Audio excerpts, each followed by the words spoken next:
That's amazing. The dogs. Is that even a real story? That's a fact. This is complete nonsense, Greg. Read a book. I guess you are kind of artistic. Incredible. What are you even talking about, man? Go for broke. I don't even know what that means. Let's get it going. Let's get her going. Keep her going, baby. What's up, everybody? This is the Barkology Podcast. We're back, and I hope everybody's doing well during these tough times of the quarantine. To be honest with you, I've been sitting here for about 30 minutes trying to figure out how to fix the audio. It sounds echoey to me, but my sound guy, Greg, decided to quarantine himself in his basement, as I discussed last episode. But we're going to make do. I promise once quarantine's over and once Greg isn't scared of coming over, we'll fix it up so it sounds beautiful, just how you like it. Just how you like it. You can have it how you want it. You can have your cake and eat it too.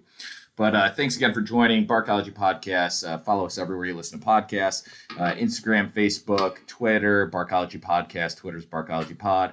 Love ya all. But hey, you know what? It's been a couple weeks since we did an episode, since I guess I did an episode. It was myself, and then my wife Leah and I did one. She was a first timer, but I think she did well. But just wanted to kind of come back in, record an episode, I guess maybe vent, because I'm losing my fucking mind. Losing my mind. I'm trying not to swear as much. Greg always gives me crap. Crap's not a swear word for coming in and then dropping the S word, the F word. And he said we got to be more family friendly. So I'm going to try to do that. But thank you for tuning in again, Dog Pack. We're officially in week what?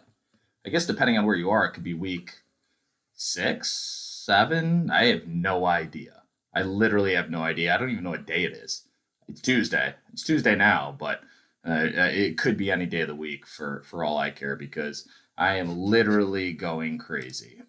But thankfully, in today's technological times, there are ways to vent. There are ways to kind of express yourself creatively or whatever. And I think this is one way to maybe get out some of the emotions that are going on for anyone. So this is the way I'm going to do it, because I talk to myself most of the time. I talk to my coworkers sometimes on WebEx. I talk to my wife when she's not working, when she's not saving fucking lives. No, it's saving lives. She's a nurse, as we talked about in the previous podcast. But realistically, I just need somebody to talk to. I'm sitting here staring at my wall with a picture of a golden retriever on it, and I'm talking to you guys. So that sounds crazy, but at the same time, it definitely helps with the mental health a little bit, I think. But I appreciate you guys tuning in. And for anybody new tuning in, we do 2 different types of episodes. We have the original True Dog Stories, usually where Greg and I will tell a True Dog story from history, or actually in combination, I guess. I could say we couple them together with true stories from history and then true stories about what's going on in our personal lives and our particular dogs.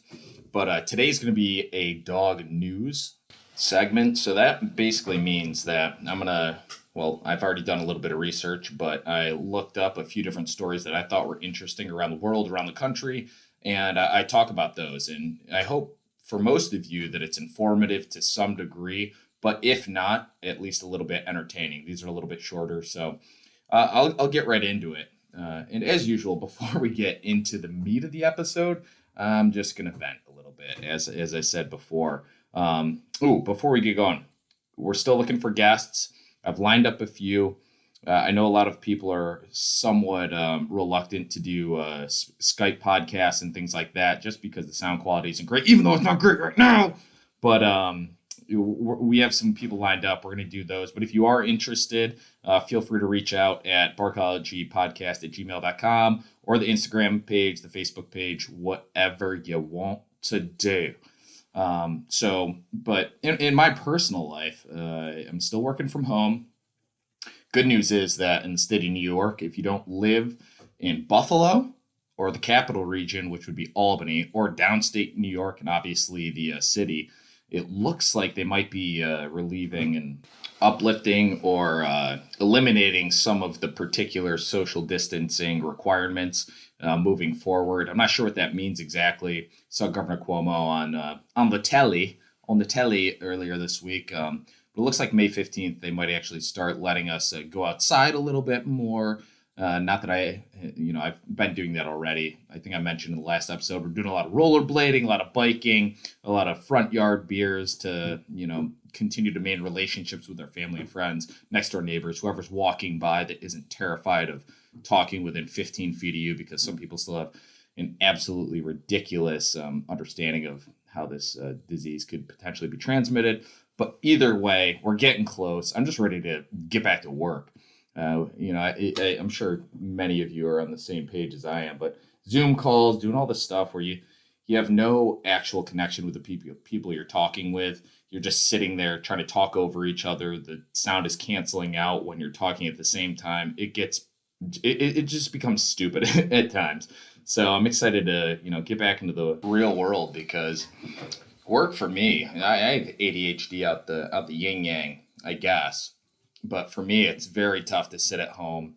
I become, I guess, anxious about going outside and doing certain things, just because although I'm fine doing it, I know that a lot of people still have this, I don't want to say misunderstanding, but to kind of break down what I'm alluding to is that I still see people walking around with nobody within hundreds of feet of them, with a mask on, with a full Patagonia coat, gloves on, walking down the street when it's 65 degrees out, and it just makes no sense. So I'm starting to get on the other side of the fence. Okay, yeah, makes no sense. Didn't mean to rhyme that. Getting on the other side of the fence with everything that's going on, especially in upstate New York, and we're not really in a super high-risk area anymore, although there still are cases. There have been deaths.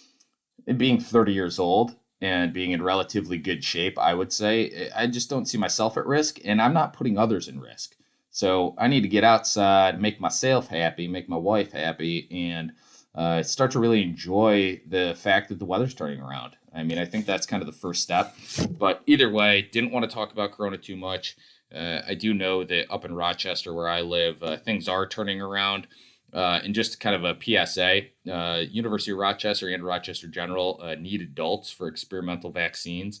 So if you, for whatever reason, want to volunteer for that, or I don't know what qualifications or what's going to rule you out for being an applicant for that, definitely feel free and see what's going on. There's numerous pharmaceutical companies that have some pretty cool stuff down the pipeline, and they're expediting how quickly these are going to be manufactured and then produced and then FDA approved for everybody to get on the market. But they do need people to actually do the tests. So if that's something you're interested in, go for it, because I've actually had some friends in college. I surprisingly, and don't get any wrong ideas, but I volunteered to do some STD testing because I knew that I was being safe at the time, but I knew that I could make a little bit of money going forward by volunteering to do some collegiate STD testing, just so they had a little bit more information on what was going on moving forward. So that's an option. Just wanted to let you know in the Rochester area. Do whatever you want. I'm not telling you to do anything, but that's just an update I had for you. In the meantime, because I can't stop moving and I have idle hands, if I'm just sitting at home, I've been trying to figure out some shit to do around the house, and I'm sure you all have too. So the one thing that I actually went and developed was, well, I didn't develop it, but I utilized this, I guess it'd be considered an app or some sort of like very early on software that Lowe's has to offer. But the fact that there's so many contractors and say businesses that, although I think that they're necessary, have been deemed unnecessary, such as deck builders, they're looking for business. So what I did was I went on this Lowe's website. You can develop a deck. It's like a 3D view, and you can literally make anything you want. You can take a picture of your house and then implement it into the background and create the deck of your dreams. That's what I did. And then I kind of shopped around, went to Angie's List, went to some like more bigger companies, like Lowe's and some of those others that will do it themselves. But I found a guy that literally just started up his business. He's got some pretty awesome projects, does really quality work, but he only has one or two jobs set up for the summer. So found him. He's basically going to do the deck at cost, which is unbelievable because a lot of these, don't want to call anybody out, but they literally price up everything. So this guy's basically going to do it for cost. I'm just waiting for him to be able to get a permit from the town so I can get it put in. So that's basically what I've been doing, and I'm getting antsy because I want it done now. And I know that's how everybody is, but I need it done now because I have nothing else going on. Yeah, but before I continue to ramble on for the next half an hour, I'd love to get into the dog news of the week. And like I said, this episode's usually a little bit shorter. We could probably extend these. And what I'm thinking is we actually flip-flop the time frame for the potential episodes, because I think dog news is actually more important than Greg and I just bitching about what's going on in our personal life and then telling true dog stories. Maybe the true dog stories are a little bit shorter, like a half an hour, and we can do an hour of dog news. Let us know. Shoot us an email. Respond to any of the Instagram pictures, blah, blah, blah. But that's what I'm thinking. So actually, one thing that I was thinking about, I go through phases, and I think a lot of people are the same way. The way you can absorb content these days, whether it's through Netflix, you can trust the news outlets as you will, but I listen to a lot of podcasts, but sometimes it becomes a little bit too much. You're sitting there with your AirPods in or whatever sort of, listening device, or just putting it on your phone, whatever it may be. And sometimes if you listen to podcasts too much, it becomes overwhelming. And if you're listening to the wrong stuff, and I'm not going to tell you what's right or wrong, you can kind of go down a rabbit hole of what's going on. And there's a phenomenal podcast, now that I'm saying this, it's by The Daily. It's called Rabbit Hole, but it discusses how like the alt-right movement and things like that came about back in the day, just because certain people got into this rabbit hole, and based on the algorithm that YouTube had going on at the time, it kind of recommended similar movies at the time, and you can get basically brainwashed by doing it. So I decided a couple weeks ago I was going to get a new book, and I have books on tape as well through Audible. Not a sponsor, not anything, but they obviously Audible, you can get books for $14.95 or whatever it is, whatever you want to listen to. Lee and I might be getting a bunch of baby books soon. May have talked about it, may not have talked about it, but she's baby crazy. But this new book, it's not even new, but it seemed like it would be interesting for me right now because through work, I'm limited on what I can do. So I found this book that I thought may be motivating to me, and it's been a phenomenal book. I'm like 90 pages in. I just started a couple days ago. But it's called Extreme Ownership, How U.S. Navy SEALs Lead and Win. And the reason I like it so far is because it's not like your typical sales or leadership or management book. It actually talks about real life situations that this guy, Jocko Willink, he's one of the authors, went through when they were Navy SEAL officers or leaders in the Battle of Ramadi back in like early 2000s. So they give you real life situations where being an owner of your responsibility and taking all of the responsibility, not putting it off on anybody else, not making up any excuses, and how that actually can benefit your life for the positive. And obviously that makes sense, but it's something that right now where I'm looking for some sort of motivation, it's a phenomenal resource. I highly recommend the book.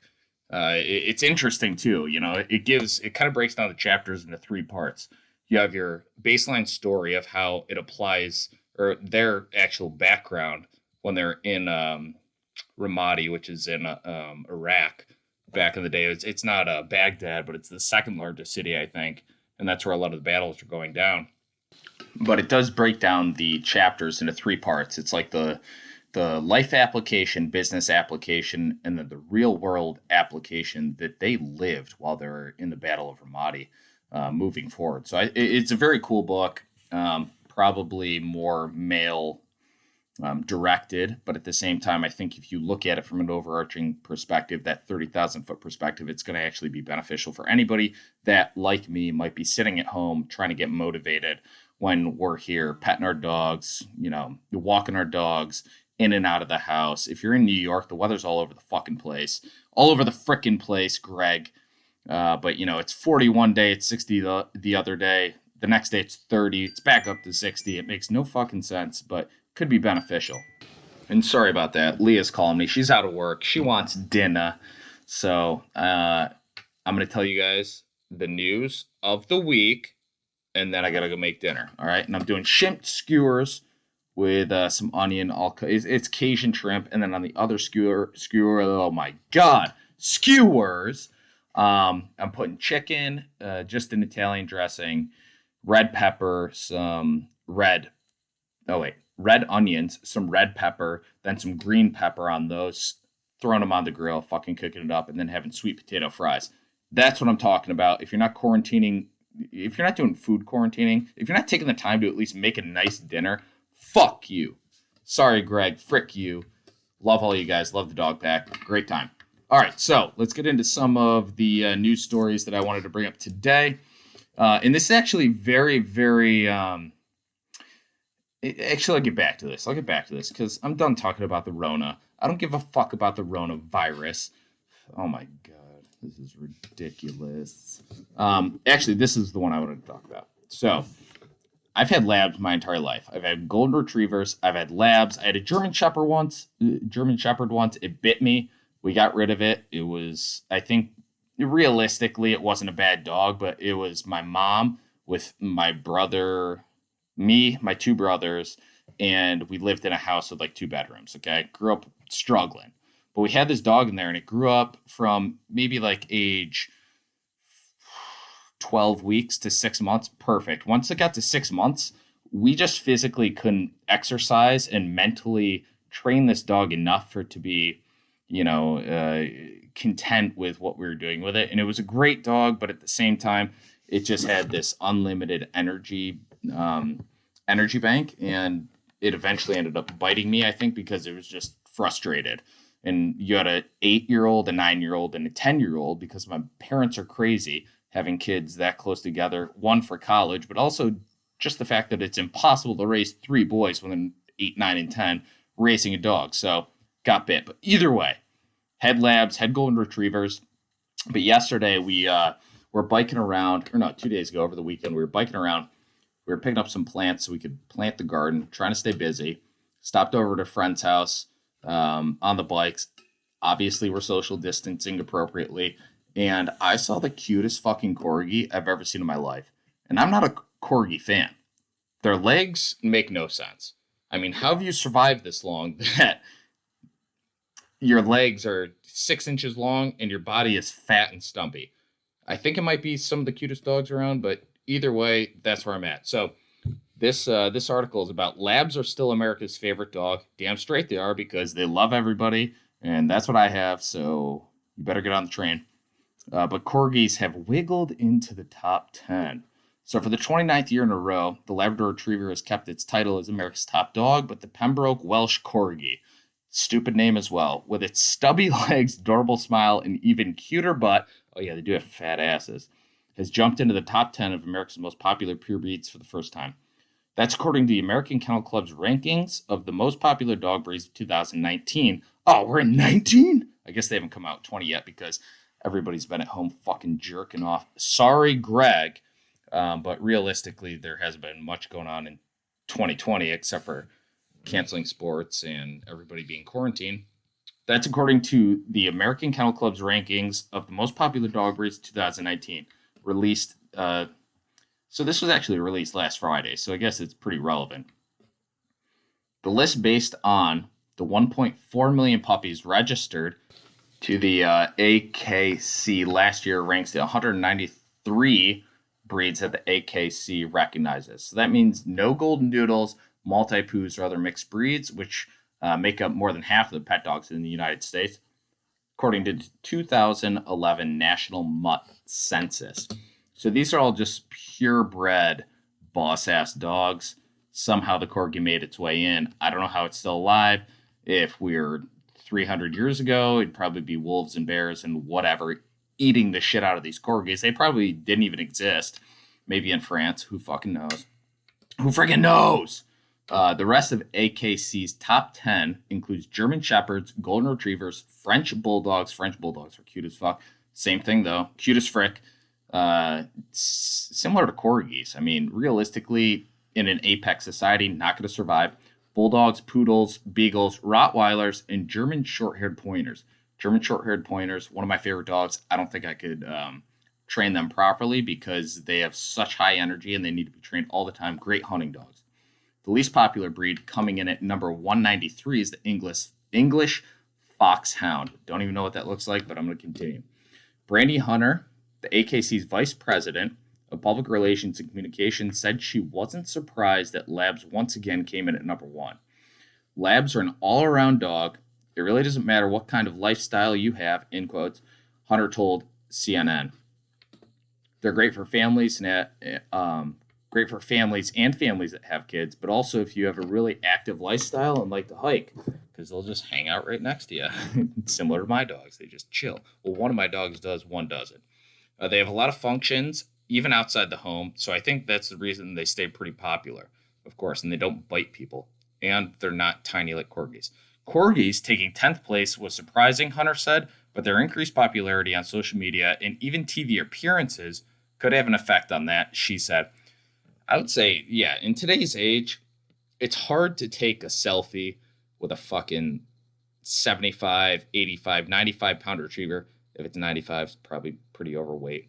But a retriever, whether it's a lab or a golden, it's hard to take a selfie with them. I think possibly the reason that corgis have become more popular is because you can't take a selfie with them. It looks good. You can bust out your tits or your dick, Greg, Greg. But you can eat. It's a more interesting picture, potentially.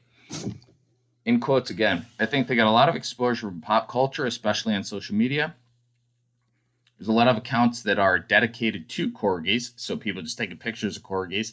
Again, if you're trying to do a photo shoot at your house and you don't have a social media account, whatever it may be, you put them in front of a white wall or some sort of drop back, get some lighting on them. They're tiny little dogs. They just sit there. You can take a picture of them. They're photogenic. I get it. But they're, in reality, great dogs. Debatable. I've never had one. Let's continue on. There are a lot of dog in a little package. They're very adaptable, very smart, and people tend to really fall in love with them, Hunter said. So that's the gist of the article. I'm not going to read this whole thing since it's like 16 pages long. No, I kind of skip paragraph to paragraph, but we get the gist. So I guess maybe I should check out corgis. I've never really been a fan. I saw one the other day. Oh, go to Barkology Podcast on Instagram. One of our friends who always fosters dogs, especially in these times of the coronavirus. They've had handfuls of dogs over there. They're fostering them, then they're finding homes. They had a corgi over there the other day. It was with their mutt that they actually rescued, then their full-bred Siberian Husky, and they both weigh about like 80 pounds, hanging out with this little corgi, and it was so cute. So check out the Barkology Podcast on the Instagram page. Alrighty, moving on here. So this one's actually pretty interesting because I think a lot of people have dogs with separation anxiety, but there's some new research that unpicks root cause. I don't know what unpicks means, but it unpicks the root causes of separation anxiety in dogs. Separation anxiety in dogs should be seen as a symptom of underlying frustrations rather than a diagnosis, and understanding these root causes could be key to effective treatment, new research by animal behavior specialists suggests.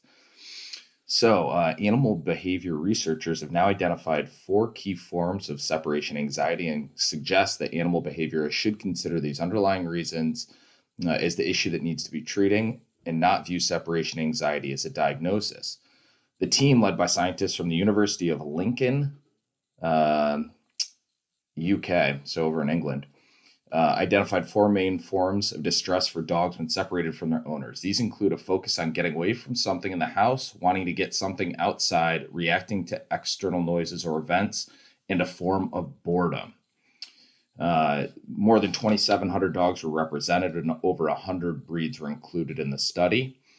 In the new study published in the academic journal Frontiers in Veterinary Science highlights how different emotional states combine to produce problem behaviors in dogs. Although it was first triggered by the owner's departure, the unwanted behavior arises because of the combination of risk factors that may include elements of the dog's temperament, the type of relationship it has with the owner, and how the two of them interact. This research team will soon be building on the latest study to examine in great in greater detail the influences the dog-owner relationship has and the problem behaviors triggered by separation. It is hoped the research will open up new, more specific treatment programs for owners. I think that's awesome. Just because realistically, our pets don't get or we don't spend as much time with our pets as they probably deserve, and we probably don't exercise them as much as they need or stimulate them mentally as much as they need. So, if it's possible to really identify what's causing some sort of separation anxiety, and if you can minimize that separation anxiety when you're not there for them, that's huge. So, very cool. I think that's awesome stuff. They're doing some good work there over there in the UK. All right, so I didn't mean to end on a kind of a sad note, but and I didn't want to continue any sort of coronavirus talk, but this third news story is actually about a pug in North Carolina who actually may be the first dog in the U.S. that tests positive for coronavirus. A North Carolina family's pug may be the first dog in the United States to test positive for coronavirus, according to researchers. 3 members of the McLean family, Sam, his wife Heather, and their son, contracted COVID-19 last month. The couple's daughter was the only family member to never show any symptoms. The family found out their dog Winston tested positive for the virus too after they participated in Duke University COVID-19 aimed study to try to find potential treatments and vaccines. As a part of the study, members of the family undergo weekly nasal swabs and give blood samples. The principal investigator of the study said researchers have also been collecting samples from family pets to see how coronavirus spreads in households. Researchers did not use the commercial tests that are in high demand around the world to test the animals. Yeah, because people would fucking freak out. Would frickin' freak out if they found out that they were giving the good tests to the animals. But whatever, people are crazy. Although they haven't tested many pets, Winston's sample is the only one that's come back positive. He is believed to be the first dog in the country to test positive for the virus, according to the university. In quotes, Winston's amount of the virus that we detected was very low, suggesting that he would not be a likely mechanism or vector of transmission of virus to either other animals or to the humans in these households, Woods said. Woods is the lead investigator. So I think maybe a few podcasts ago, we were discussing the possibility and the unknown factor if pets, particularly dogs, could carry the virus. We knew he could carry. We didn't know if they could pass it on or anything like that. But just based on this, the fact that there's only one dog in North Carolina in the United States that's tested positive, but it was such a low amount that it's likely not going to pass it along. I'd say we're pretty safe. So you can still pet dogs as long as they're on a 6 foot or longer leash. Sam McLean, a researcher and emergency room doctor at the University of North Carolina at Chapel Hill, was the first member of the family to get sick. His wife, Heather, McLean said, and he treated COVID-19 patients before he got sick. So he's on the front line. So that's probably why he got it. Winston did show some minor symptoms while his family was also sick. He had a small cough for a day or two right in the peak when all of us were sick, and he didn't eat his breakfast one morning. Okay, so he's probably just sad because you guys are all sick and you're not leaving the house, but who knows? But we didn't have any concrete, like, super alarming illnesses where we're like, in quotes, we need to take him to the vet. He's like really sick. It's hard to believe that. Oh, okay, that was the son. I was going to say there were 5 likes in that one sentence, so it was hard to believe that an emergency room doctor was speaking like that, but it was a son. Got it. Why wouldn't they just remove a couple of those likes to make it more readable? Whatever. Woods said researchers don't know if coronavirus made Winston sick or if he had an unrelated ailment. The McLeans have another dog and cat whose tests were negative. So, everybody seems to be okay, but this pug has the longest tongue I've ever seen in my life. This article's on CNN. But Winston tends to lick things and likes to spend more time around his family, Heather McLean said. Their cat is more aloof, and their other pug likes to sleep most of the time. Winston, in quotes, is much more affectionate, and we hold them all the time, she told the CNN reporter. So if any of the animals were to test positive, it would have been him, and that's what happened. The rest of this article continues on just about coronavirus in general, but I don't want to get into that too much. It's talking about Wuhan and all this crap that we don't need to get into. But, interesting that the dog did contract it, tested positive, and survived. Didn't really have any symptoms. I wonder, it'd be something to think about to see if other animals, other dogs did test positive, if their symptoms would, kind of vary. But who knows? So, all right, that's it. That's it, ladies and gents. I appreciate everybody tuning in. Barkology Podcast, as I mentioned, on Instagram, Facebook, Twitter, Barkology Pod. But you can listen on YouTube, Spotify, Stitcher, Apple Podcasts, whatever you want to listen on. Go ahead. We're going to try to do a couple more while we're quarantined at home. I guess I will. I'll see if I can get Greg to come back and join, but maybe I'll do one with Leah again. But love you guys. And as always, wag more, bark less. Tuning out.